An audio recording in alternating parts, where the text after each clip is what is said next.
గోరెంట్ల చూడు చేబ్రోలు కిరణ్ అంట మన భారతమ్మని ఎలా తిడుతున్నాడు. గోరెంట్ల ఏంటి ఏం మాట్లాడావు? ఈ అవకాశాన్ని ఎలా వాడుకుందామా అని ఏ ఆలోచన. అవకాశాన్ని వాడుకోవడం ఏంటి? నేను విప్పి చూపించిన తర్వాత జనాల్లో బాగా బ్యాడ్ అయిపోయా. ఈ అవకాశాన్ని వాడుకొని పాజిటివ్ అయిపోతా. చూపిస్తా వాడికి నేనంటే ఏంటో విప్పి చూపిస్తా. నా కొడక వస్తున్నా నారా చూస్తా.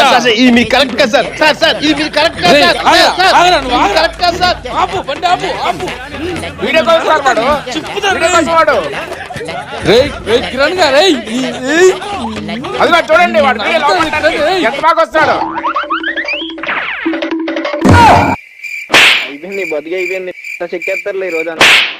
సార్ కిరణ్ గారు సార్ వెనకాల కారులో ఉన్నాడు. నన్ను ఇప్పుడు అరెస్ట్ చేశారా సార్? పోలీసులు డ్యూటీ చేయకుండా ఆపుతుంటే అరెస్ట్ చేయరా? చిట్టి పావురమ ఎవరు కొట్టారు?